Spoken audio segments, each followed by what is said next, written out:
नमस्कार दोस्तों, study for all agriculture competitive exam में आपका स्वागत है। आज इस वीडियो में हम सब अरुण कात्यायन सेकंड वॉल्यूम उसके जो स्टार्टिंग के आपके 4 चैप्टर हैं वो इन्वायरमेंट एंड कह सकते हैं कि इकोसिस्टम से संबंधित हैं। तो बड़ा ही महत्वपूर्ण हम कह सकते हैं कि ये चारों जो चैप्टर है वो आपके कॉम्पिटिटिव एग्जाम के दृष्टिकोण से होता है, चाहे वो हमारा प्योर एग्रीकल्चर कॉम्पिटिटिव एग्जाम हो या नॉन एग्रीकल्चर अर्थात कोई भी कॉम्पिटिटिव एग्जाम हो, जनरली क्वेश्चन पूछे जाते हैं। तो हमारी कोशिश यही है कि जो चारों चैप्टर हैं उनको जो भी जितने भी वीडियो बन सकते हैं उन सारे वीडियोज में कवर करने की कोशिश करेंगे, एक सीरीज के रूप में आप सभी को उपलब्ध कराएंगे। तो सबसे पहला जो हमारा चैप्टर है अरुण कात्यायन फर्स्ट वॉल्यूम का वो है इकोसिस्टम। इकोसिस्टम मीन्स कह सकते हैं कि पारिस्थितिकी तंत्र, अर्थात इको और सिस्टम दो शब्दों से मिलकर बना है। तो चलिए फर्स्ट चैप्टर को हम देखते हैं, ये सारा मैटर आपको इसी में कवर किया जाएगा। तो इकोसिस्टम को हम दो भागों में डिवाइड करते हैं, इको प्लस सिस्टम, अर्थात इको मीन्स कह सकते हैं कि एक तरीके से इकोलॉजी, जिसे हम क्या कहते हैं हिंदी में पारिस्थितिकी, और पारिस्थितिकी और इंटरेक्शन यूनिट अर्थात सिस्टम। सिस्टम मीन्स एक तरीके से कह सकते हैं कि तंत्र।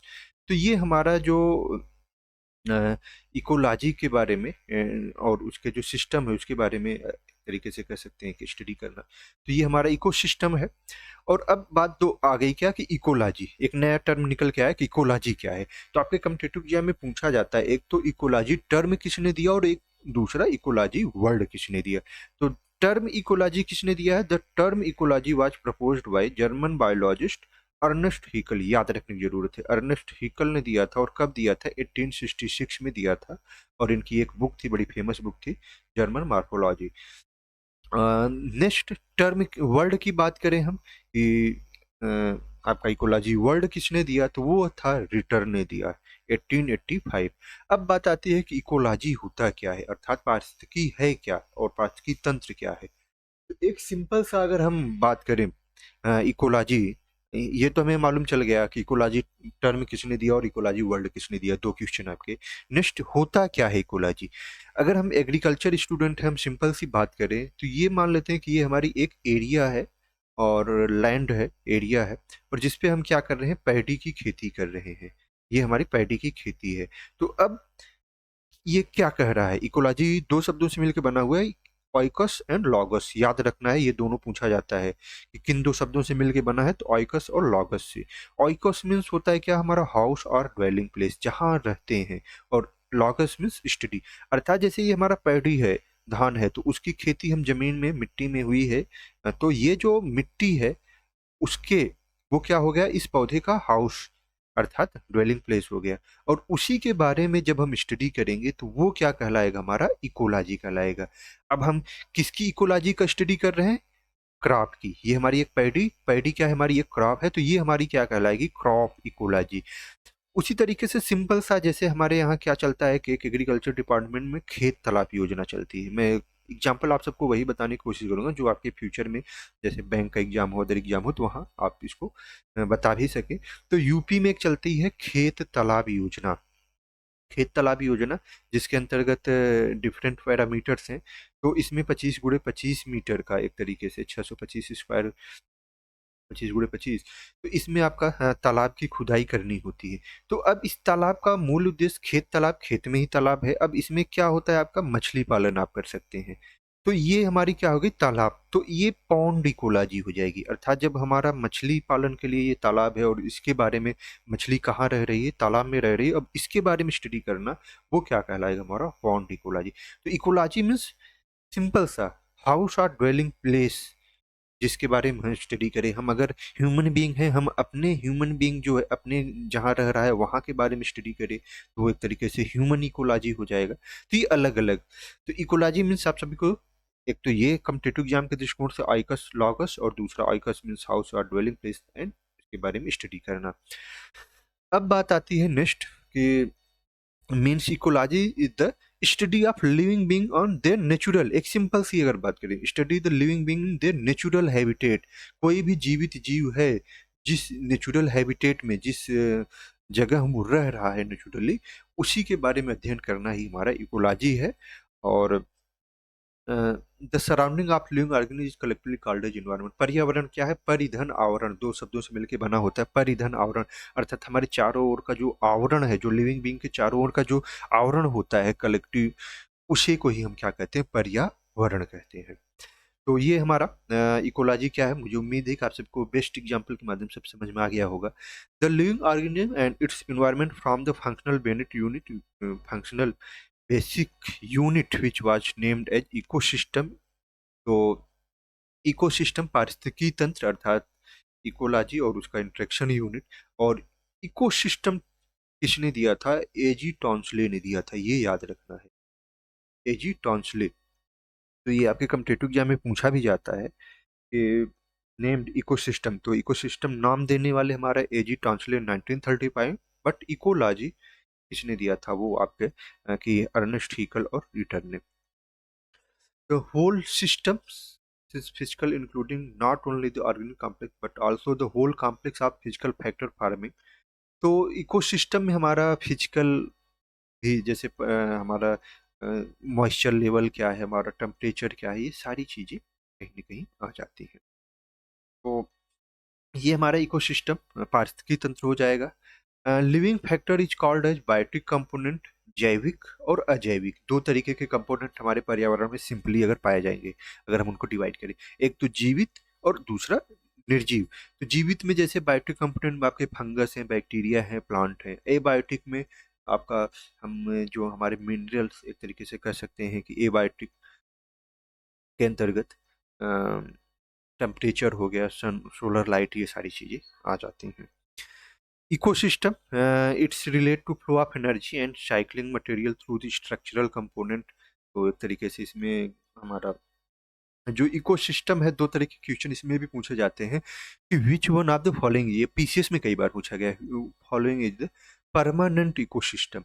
तो जैसे अगर हम बात करें कि हमारा क्रॉप है, तो क्रॉप क्या होगी? आप सभी को अभी हम क्रॉप, क्या ये परमानेंट इकोसिस्टम है? नहीं है, क्योंकि हमारा पैडी क्रॉप है। पैडी क्रॉप के बाद हम वीट क्रॉप लेंगे, या उसी फील्ड में हम पॉन्ड, तालाब डेवलप कर दे रहे हैं, उसी में हम गार्डनिंग कर रहे हैं, वेजिटेबल ग्रोइंग कर रहे हैं। तो उस हिसाब से कहेंगे कि वो हमारा इकोसिस्टम क्या होता रहेगा? चेंज होता रहेगा। तो टेम्पोररी नेचर, नेचर जैसे पॉन्ड, क्रॉप लैंड है, तो ये हमारी क्या है? ये हमारी टेम्पोररी है। लेकिन परमानेंट, जो कि कई बार कॉम्पिटिटिव एग्जाम में पूछा गया है, पीसीएस जैसे एग्जाम में भी पूछा जाता है कि ओशियन अर्थात जो समुद्र होता है, समुद्र में चेंजेज हो सकता है? नहीं हो सकता है। इतनी आसानी से समुद्र में चेंजेज, उसके वाटर लेवल में इंक्रीमेंट तो हो रहा है, लेकिन परमानेंट एक तरीके से ये हमारा इकोसिस्टम है, परमानेंट नेचर है। तो ये हमारा हो जाएगा। एंड अब इकोसिस्टम को हम अगर डिवाइड करें एक तरीके से, तो वो दो भागों में डिवाइड कर सकते हैं कि इसके जो कंपोनेंट हैं उनको दो भागों में हम डिवाइड कर सकते हैं, ए बायोटिक एंड बायोटिक कंपोनेंट। अर्थात जो इकोसिस्टम में हमारे कंपोनेंट पाए जा रहे हैं वो दो तरीके से, abiotic and biotic. Abiotic means कहेंगे कि अजीव, अर्थात जिनमें जीवन नहीं पाया जाता। According to EP Odum, A biotic component of an ecosystem group into three. इसको तीन भागों में, ये देखिए कॉम्पिटिटिव एग्जाम में, आपके डिस्क्रिप्टिव एग्जाम में भी आता है और एमसीक्यूज बेस पे भी आता है। तो ए बायोटिक कंपोनेंट को तीन भागों में डिवाइड किया गया, inorganic, organic and climatic factor. Inorganic के अंतर्गत जैसे आपके वाटर, वाटर क्या है? इनऑर्गेनिक है। Elements calcium, magnesium, potash, nitrogen, phosphorus, gas, gas oxygen, CO2, nitrogen, ये सारे क्या है आपके? इनऑर्गेनिक। तो ये भी आपका पूछा जा सकता है कि which one of the following is a biotic component. पहला इस तरीके से, दूसरा which one of the following is a inorganic abiotic component. Organic के अंतर्गत आपके प्रोटीन, कार्बोहाइड्रेट, लिपिड, फैट, ये सारे क्या होते हैं? ऑर्गेनिक एबायोटिक कंपोनेंट हैं। और क्लाइमेटिक फैक्टर के अंतर्गत आपका लाइट, टेम्परेचर अर्थात प्रकाश हो गया, तापमान हो गया, वायु हो गई, वर्षा हो गया, ह्यूमिडिटी हो गई, तो ये सभी क्लाइमेटिक हैं। तो तीन तरीके के याद रखने की जरूरत है कि आपके the amount of abiotic component present in ecosystem is called as standing stage या स्टैंडिंग क्वालिटी। तो ये भी कि कितनी मात्रा में प्रेजेंट है, अमाउंट में प्रेजेंट है हमारा ये जो एबायोटिक कंपोनेंट है हमारे इकोसिस्टम में, वो स्टैंडिंग एज कहलाती है। नेक्स्ट इसमें है, अभी हम बात करेंगे इन सब के भी बारे में बात करेंगे, लेकिन सबसे पहले कि जैसे हमारे जो कंपोनेंट है इकोसिस्टम के दो हो गए, एक तो एबायोटिक हो गया, दूसरा हमारा बायोटिक होता है। हम अभी इसके बारे में बीच में चर्चा करेंगे।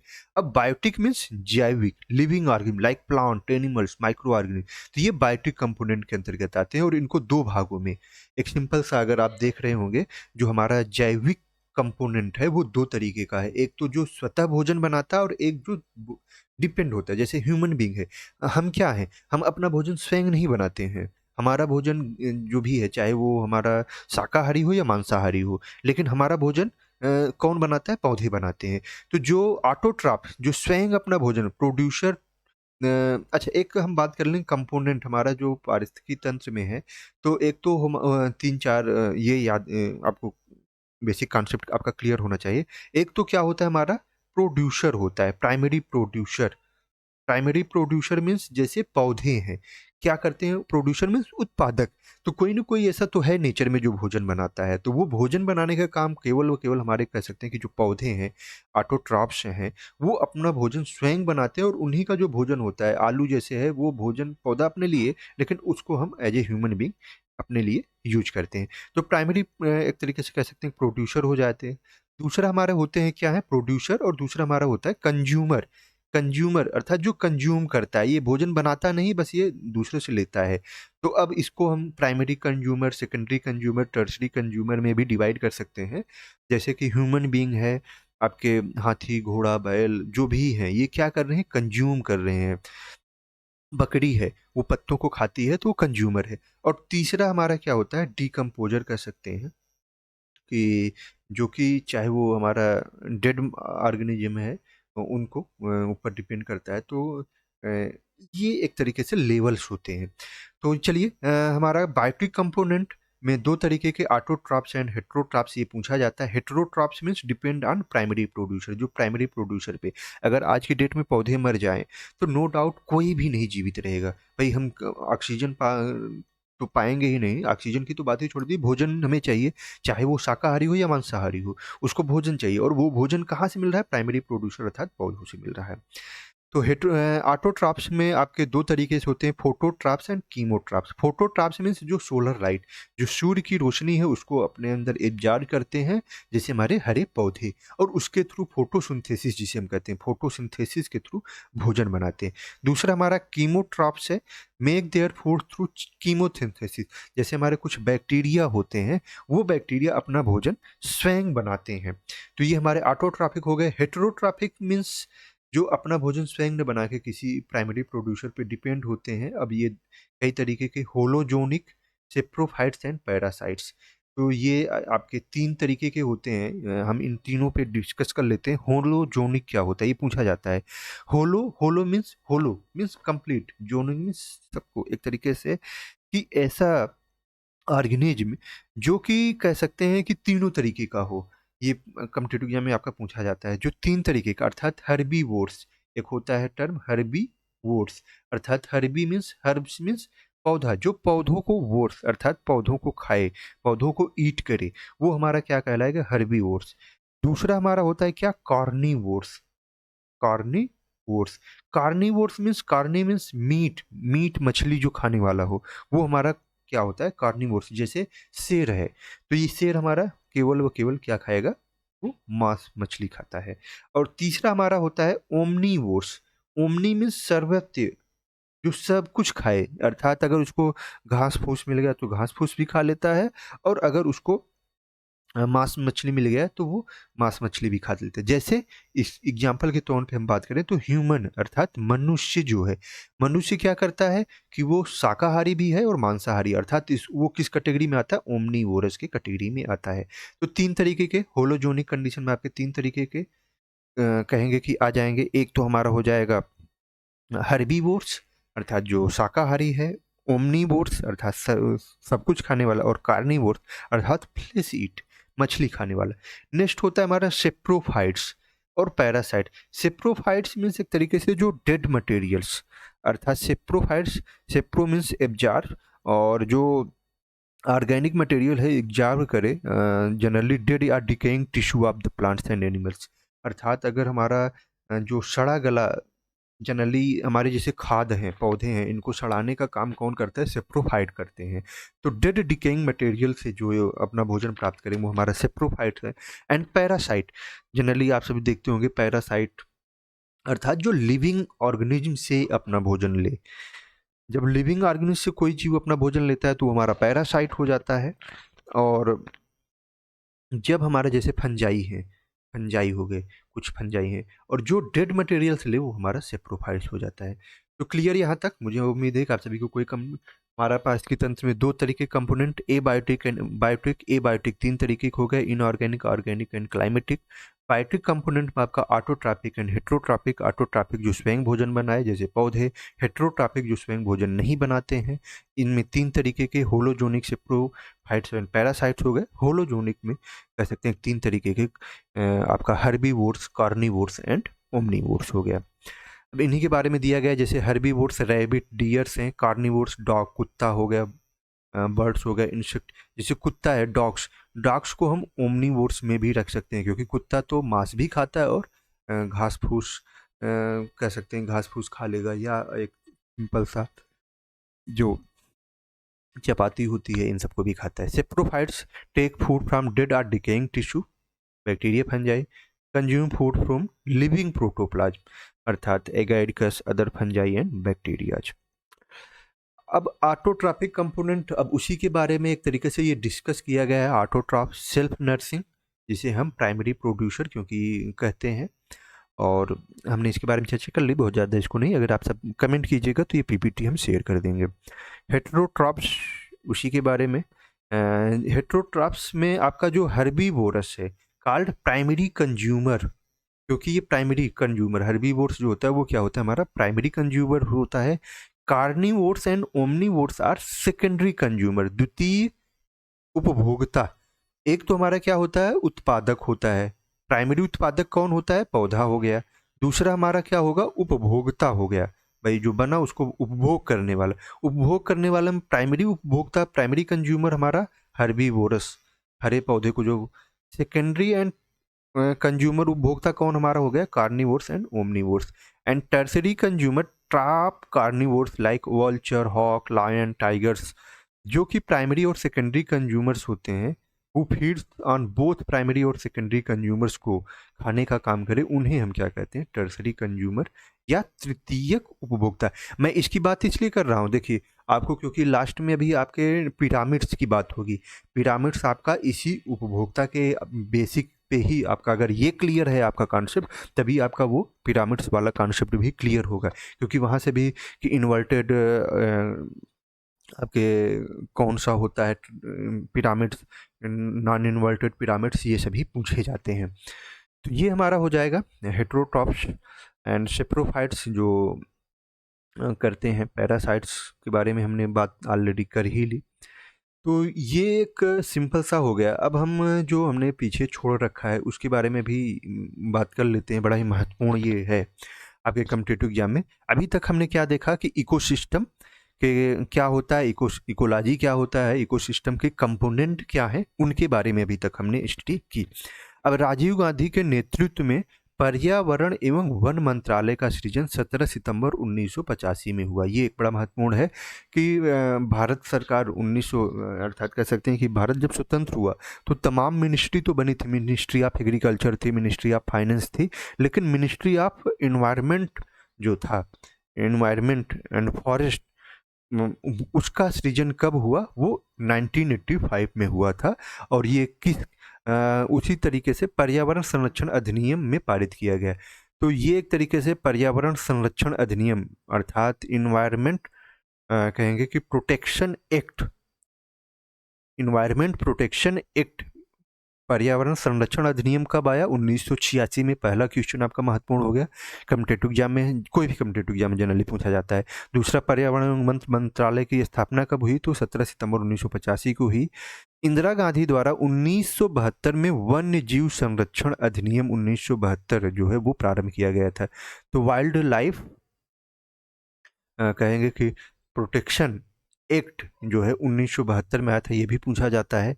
राजीव गांधी के शासनकाल में गंगा एक्शन प्लान, गैप, जिसे हम बोलते हैं GAP, गंगा एक्शन प्लान, वो 1985 में स्टार्ट हुआ था। और एक बड़ा ही महत्वपूर्ण, आप सभी न्यूज़पेपरों में हर जगह सुनते होंगे, NGT, नेशनल ग्रीन ट्रिब्यूनल, जिसकी स्थापना 2010 में हुई थी। और कह सकते हैं कि ये महत्वपूर्ण, ये तीन चार चार क्वेश्चन आपके महत्वपूर्ण है। तो देखिए, under the leadership of Rajiv Gandhi, the ministry of environment and forest was created in 17 September 1985।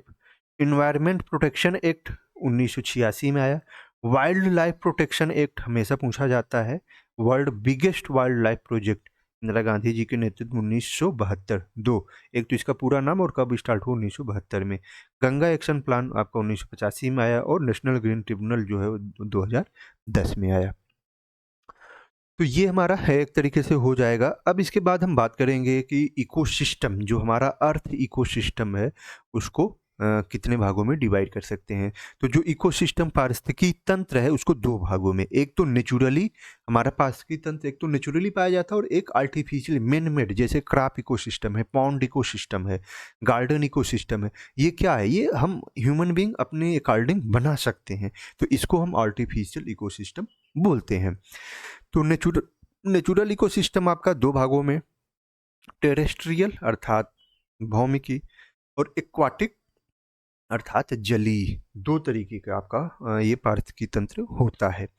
अब ये बड़ा ही महत्वपूर्ण है, कॉम्पिटिटिव एग्जाम में सामान्य रूप से जो एग्रीकल्चर स्टूडेंट होता है उसको लगता है कि ये महत्वपूर्ण नहीं, इसके बारे में स्टडी नहीं करता। लेकिन जब आप कभी भी सिविल सर्विसेज की तैयारी में आगे बढ़ेंगे, आपको assistant conservator of forest ACF का एग्ज़ाम देना है, इंडियन फॉरेस्ट सर्विस का एग्ज़ाम देना है, कह सकते हैं, या अदर जो भी सिविल सर्विसेज के अलावा भी जो एग्ज़ाम है, उसमें जब आप आगे बढ़ेंगे तो ये एक एक क्वेश्चन आपके हैं, फिर लगता है कि अरे ये तो था, मैंने पढ़ा नहीं, ध्यान नहीं दिया, या पढ़ते हैं तो फोकस करके नहीं, थोड़ा सा ध्यान दे के नहीं पढ़ते हैं, तो भी समस्याएं आती हैं।